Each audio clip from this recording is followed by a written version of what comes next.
got 1964 here. Another racecourse, this time Carlisle. I said about my Muswell video was coming here today on Sunday. The rain wasn't here at all. Complete near cock up.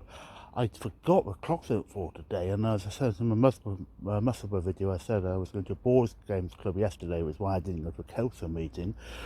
So it would have been to council actually yesterday. I was very good meeting, but I had other plans. I did say it was a bi-monthly board games club. I meant twice monthly, not bi-monthly. And at the end of it, someone who closes up, who helps resolve the club, just happened to pass and said to someone late last night about an hour change or something like that, an hour less. And I thought, oh God, the clock's changed, and I missed this train. As then when I got home, I checked. Oh God, so it does. I might have been up late enough last night, 2 o'clock to change for me to notice, but I may not have done. But anyway, so something like the 9th time into Carlisle Racecourse in Cumbria. I said went on to the last year for a meeting. The same day it was one of the World Cup fixtures. I can't remember which one it was, of course. I think it was the same as an England game. I can't remember which one. I think it was a quarter final. I think versus Ukraine, if I remember we were playing, or last 16. I think it was a quarter final. Try and check that, but. It's decent. I said a third day of a good quality 3-day Northern racing meeting with today, yesterday, getting all mixed up. Today, Carlisle, yesterday, Kelso, Friday, Musselburgh. I mean to go to Kelso a few times this meeting yesterday. I never got around to doing it or thought of it. I think Clashing Board Games Club is always the second or last Saturday of the month, and I haven't been there for a while. But I'll get to a meeting next year, certainly. So the next after this is back again to Scotland. April 16th, Easter Saturday, and I said that with the train strike from Transpenn, I'd have to see what happens with the trains there. They did say that, because the strike went on for a while, that they would, other top operators take my tickets, possibly get a different train for them as well. But I think it should be okay. Yes, I also I'm probably going, well, certainly unless something comes up on Good Friday, go to Newcastle for the all-weathers finals meeting. I prefer turf and the jumps to all-weather flats, but that's only because there used to be a lot of bad all-weather racing. I've opened the all-weather finals meeting. In fact, rather annoyingly, I went to it actually about 4 years ago in Lingfield. I might talk about that at some point. Because I went to Lingfield in February, didn't do a video on it. I might do one later on. I know another of my other later videos. And if I'd known it was going to be going to Newcastle, I wouldn't have gone to Lingfield, frankly. But yeah, it's warm at Carlisle. Trying to get out of the straggler with sun directly behind me, blind anybody there who was just seeing the video. Oh, it's hard work. Yes, I knew when I got to the station that it's half of it, at least around about half of it, maybe a bit more. It's pretty solidly uphill to Racecourse, and suddenly the last little bit it got really warm, and it's warm here. It's a lot warmer than it was actually in Carlisle itself down the bottom. Yeah. I did this last time round actually. I walked. I knew it was hard work, but towards the end I see the I thought it was towards the end. See Racecourse thing. I only take about 10 minutes. It's one of these things where you see some racecourse in the distance, not realising how long it actually is, and it homestead at Carlisle, and realising, oh bloody sun, try and sort this a bit better. Yes, to do it this way around.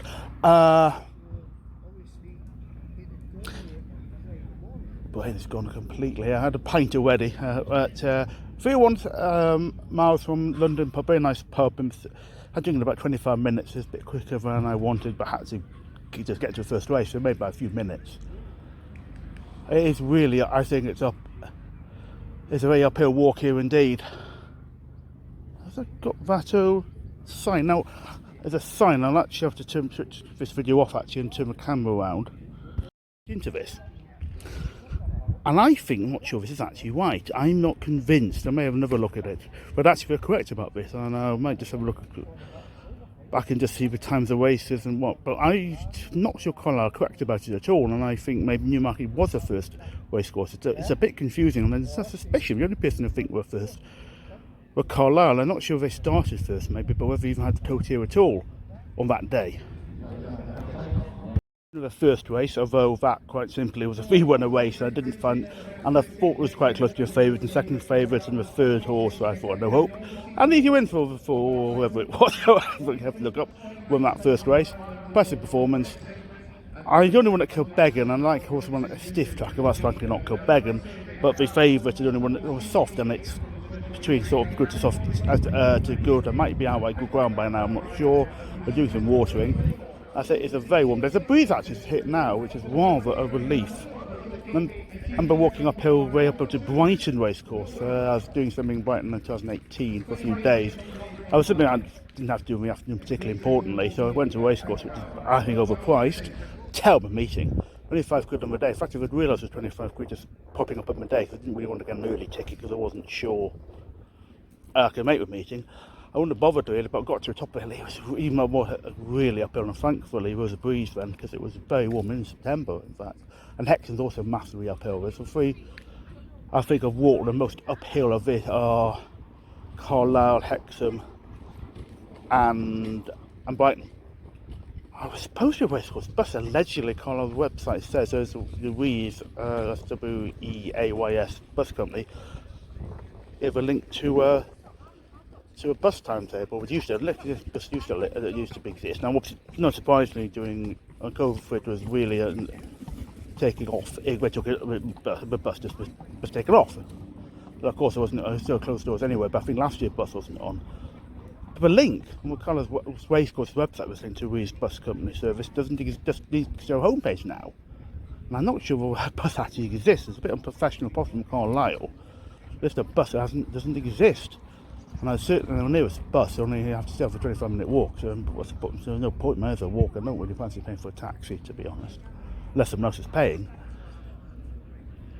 As I said, the next meeting is almost certainly going to be Good Friday in Newcastle. As I said, if I'd only known my first final meeting would be in Newcastle, I wouldn't have gone 4 years ago to Lingfield for it. I just walked to the Newcastle Racecourse from where I live. About it then, if I should probably do another Newcastle video on that meeting. I'm sceptical of Good Friday racing. It's not religious grounds, I'm an atheist. It's pissed off in cokehead grounds. My experience of one the Good Friday meeting in Lingfield was, I felt generally rather a bit uncomfortable there. And it's a very rare, with crowds. And 2 times I felt that, and both times were Lingfield. 1 or 2 times have been something like a snide comment, some bit of damned if you may have noticed in videos. And someone had done Cheltenham 2-day April meeting years ago, made a snide comment behind my back about that, and it was a total tosser, frankly. Just doing this cokehead on drink or just a dickhead, I think it's probably all 3, actually. But it was just not a nice comment. But apart from there's some arsehole in a couple, youngest couple, just had like a pratted little meeting at Liverpool, at Aintree. I can't remember which meeting it wasn't Well National, I think. I just can't remember which meeting it was. But some major meetings you get idiots, unfortunately. But it was, I must have mentioned it now, I know, because there's not much happening. Our horses aren't about really. There was one horse went into pre-parade ring and disappeared again, I think. I was on pre-parade ring early on. But it was bizarre. It was raining, actually, in the meeting. I knew it was. I've got a red raincoat with me. And suddenly someone started putting something in the back of my coat, and my hood. And it was going to be £20. No, and he was just being an absolute dick. And he's a young lad, I'm early 20s, maybe slightly younger, I'm not sure. And there's a group of people. A young woman who's obviously with him, again, about 20 odd, whispered to me so he couldn't hear, saying, words to that, I'm sorry, he's an arsehole. Obviously didn't want him to hear, but was still embarrassed by him. And he acted like he was obviously, he's out of it, and he's just acting like a complete prat. He has a hood in the back of my coat. And the next time I was at Lingfield again, that was the next meeting, I think it might be, I was checking, it may well have been the, we did Derby, I can't remember which time I was there. And there was 2 people, I was a bloke, young again, 30s maybe, 20s, I don't know, a group of other people, have been really sarcastic with him. Nastily sarcastic. About a tip allegedly given, say, well done, mate. That was fantastic, but I can't do it as sarcastically as they did, because it was so bad. And we kind of stormed off before final race. And don't blame him. I genuinely thought, just to remind me in the stands, I genuinely thought it was going to be a fight. Because it was so nasty atmosphere there. And he didn't come up final race, and don't blame him. I think he needs better friends, because they were just, I don't know any of them. They sound like complete arseholes, bluntly, the way we're talking to him. And the guy I know a bit on Facebook. Most people on Facebook I know have actually met and generally know from real life, but obviously I don't. And he was kind of commenting, once he was racing, talking about Lingfield. Someone else commented on his Facebook post saying his issue of Lingfield. In the past, this is an 80s or something. So there might be issues with Lingfield. I was there, say, February with no issues. And the other times there's not been any issues at all with Lingfield. I've been about 8 times. And there's been no issues about most 2 times. I think first time was, I think it's the fact it was Good Friday. And there's a lot of drunken people there who I believe had read on Twitter at the same day was issues at Bath. With people acting badly there as well. So I'm a bit wary of Newcastle Good Friday to see how it goes. But at least I can walk that. I don't think it'll be too bad. I'll probably get the cheap grandstand ticket. There's a bit of a piece of the atmosphere of the Go Cup meeting when I went to grandstand ticket there. I mean, to be fair, it's not just grandstand tickets, you can know through Pratt's. They can burn to all sorts of closures. So I'll see. I've got to go with a cheap ticket. But I'm not sure how. I'm just a bit sceptical. I don't think there'll be any fights. But the bank holiday crowd can be bad. I say major. I've said in previous video. I think maybe must have been one. I'm not sure when. The idiot factor can sometimes be higher. And certainly it's like ladies' days, gentlemen's days, bank holiday crowds. I often say something like the Cheltenham Festival in Derby. I think I may have said it actually in one of my Cheltenham Festival review videos. I think I talked about that. About the idiot factor, but I've talked about it before. Of course, you want crowds, you want people turning up, but something that can be complete prats as well. But I'll get off and look at the horses for the second race at Carlisle. Yes, the race we just saw there was named after one man, a great chaser of the 1990s. I was watching a race yesterday. I wasn't really paying attention to it. I knew it more. I just assumed didn't say anything about it. It was named after Sea Pigeon. Well, yesterday on Friday when I was at Musselburgh. And one of my favourite horses, and when I was growing up, at battling against Monksfield. One man along with Edwin Blur is one of the only 2 horses to win the Champion Chase and the King George Chase. And both of them, I think, part of the reason. In the case of Edwin Blur, I think the King George one was pretty weak actually. I think First Golden was the fastest best, was the favourite. Chuchev couldn't do. Was another horse who really has dice for stare, came second, and Dead Akoshi won an absolute shocker in that race. One man with Champion Chase wasn't that great. In fact, Viking Flagship needing, I think, when to start with walking stick. I think it was the last race about 11. Clarence Davis never really did much after winning Champion Chase too much. That's Tom. Was apparently injured and apparently was condemned by the Guardian, I think, after race, and also Racing Post comments after the race that Tom Tate, the trainer, hadn't let on the horse had a setback. And with all came second was Dicey horse, the best of times, frankly, later in his career. And Lord Dorset, who was all right, who wasn't brilliant, came third. But I mean, you're going to beat who up again, so both of them did brilliantly to win both races. Bit of a faux pas here from poor old Gordon Brown, that's a horse racing one, not the politician one, saying one man was trained by Nicky Richards. Of course, he was trained by his father, Gordon Richards, that's Gordon W. Richards. And an interesting story is how one man's trainer, how it came to called Gordon W. Richards. I think it's a story from Salisbury Racecourse back many decades ago, and I think in the early 50s. Well, it has to be early 50s because Gordon, because it relates to the other Gordon Richards as well, but 2 Gordon Richards who were riding at the same time, which is what the issue was. And Gordon Richards, the elder, so we say, very famous national champion jockey, won the Derby on Pinzer, retired I think in 1953 or maybe 54. I read the story before, and I think I may have also read a bit of it in Lord John Budden's biography he did with Gordon Richards, who sadly passed away now. Passed away not that about half a year after one man tragically died at Aintree. I think he died about half a year later. I mean, of cancer, and I can't say the 2 were directly related to one man's tragic death, but it wouldn't have helped him at Gordon Richards at all. It was an awful situation. I remember watching Jim McGrath as a commentator this time around for once. Jim McGrath, not the Halifax Times from Jim McGrath, and he's often sort of motioning his voice after one man had fallen because Melon Chaser would have been. Because he knew, well, tragically it had been a fatal injury. I think he might have had a heart attack while jumping, and Jim McGrath just sort of not pat on the race, but there's no emotion in his voice at all. Right, to go what happened to one man. But we'll talk about what happened to Gordon Richards. I think I've read this maybe also in Lord of John Budden's biography of him. It takes place apparently in Salisbury, and Clark for Scales there is starts asking jockeys' names, and young Gordon Richards, I call him, comes on and says, "Oh, I'm Gordon Richards," and the Clark for Scales says, "No, you can't have that. We've already got a Gordon Richards." This, of course, but maybe by that point, maybe Sir Gordon Richards actually was knighted just before he won the Derby, so maybe been called, but certainly there's a more well-known Gordon Richards, and allegedly. Young Gordon Richards says, "We have to call me Gordon Richards II." Apparently, Clark of Scales didn't laugh. I said to him, "Right, you're riding for Jack of War. Right, you're Gordon W. Richards," and that's the name stuck. The rest of his career, riding, training was Gordon W. Richards. I don't even know if he had a middle name. Wondering why he's called Gordon W. Richards. That is why. We won the last race for trainer Donald McCain, the son of the trainer of Red Rum, Ginger McCain. In fact, actually, I was going to mention that in a minute. I'll mention it now. 6th race is named after Red Rum here. I won't say much about Red Rum. In fact, if you don't know Red Rum is, I've been very young. We've been living in a cave for a very long time. My first racing memory was actually Rummy winning the 77 Grand National, beating out the Churchtown Boy. And I remember 78. I was getting concerned because I think it was Tommy Stack was injured and he wasn't going to be ride the horse, and then he got fit, and then Red Rum got injured, and that was one of his last races. I think I may remember taking Lucius, the 78 Grand National winner later in 78, was about, I think, his final race.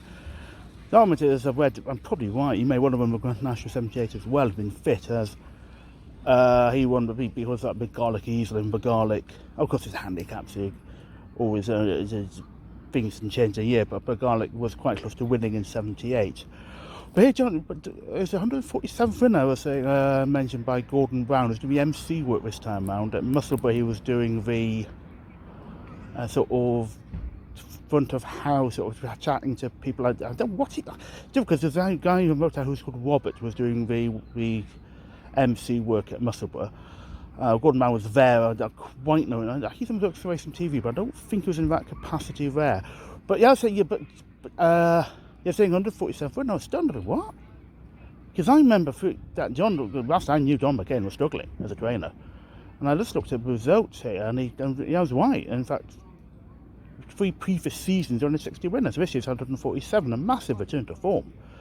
He seems a nice guy. I never met him, but he comes across as a nice bloke. And it's good to see him come back to form here. Now there's another. Now coming up now is a Monique's Garden race named after a brilliant grey horse, Special Daintree, and the Old Rowan Chase is now, a few years back, was named after Monique's Garden. Never saw him actually won. He only started going racing in serious at all really middle of 2015. I had a lot since then, but I hardly went before that. I think previously I never got into it because of never the big screen, and I started watching the TV. I never really decided in the end. I said one day I'm going to talk about that, and AP McCoy is the reason I actually started going racing. But I saw him on Monique's Garden not long before he died. He was parading at the Old Rowan Chase Day. It must have been that day. And looked really, for about 20 years old. I don't think he died a number of years. But he looked really fit actually, and then sadly about 6 weeks later he died. I mean, 20 years old. He's not old really for horse, but he's not young. That's this race here. I didn't mention, and I will probably add to my Musselburgh video, about was the name after Britain's Easy Breeze, who was a very good novice hurdler, won at Cheltenham Festival, I think possibly a Spa hurdle, and sadly died. And his jockey was even more tragically died. And I'll talk about, and add that to the end of the Musselburgh video, because I didn't actually, I just wouldn't pay attention to that, and that there as well. Red Rum race coming up, as I said. There's also Red Rum Bar here, and I'm just trying to remember. We read somewhere not that long ago that Ginger McCain, actually the father of Donald McCain, both called Donald McCain actually, and Donald McCain actually comes up as Donald McCain Jr. His father Ginger McCain's name was Donald. He used to have a prep race at Red Rum at Carlisle before his Grand Nationals. I'm not sure of that. I do know that Donald McCain Jr. did a Ballon Breeze, also not at Carlisle, at Kelso, always had the same race at Kelso, and I think Many Clouds, was trained by Oliver Shore, if I remember right, but certainly Ballon Breeze was Donald McCain on 2011 Grand National, and I think he ran that 4 times, basically the same Kelso as before winning the Grand National. And I looked this up actually, maybe about whether Red Rum kept winning at Carlisle. There's got to be reasons that it was a bar named after him, and I knew previously at Carlisle. I wondered why, and I now found out that might be a reason. I'll try and look into that. Gordon Bound actually just before Red Rum race saying Red Rum actually had a very good record at Carlisle, which is maybe why it's a race named after him. He said 3 wins, a couple of places, a couple of thirds, and I think not many ones here actually, so that's probably why. I might have to check up anyway, but that's basically why the race is named after Red Rum. At Carlisle station, and the shock news, well, actually was a bus on my way back. It's a complete different company. The reason I don't know what was going on. It's a free company, something of Carlisle after race, so I don't know what was going on.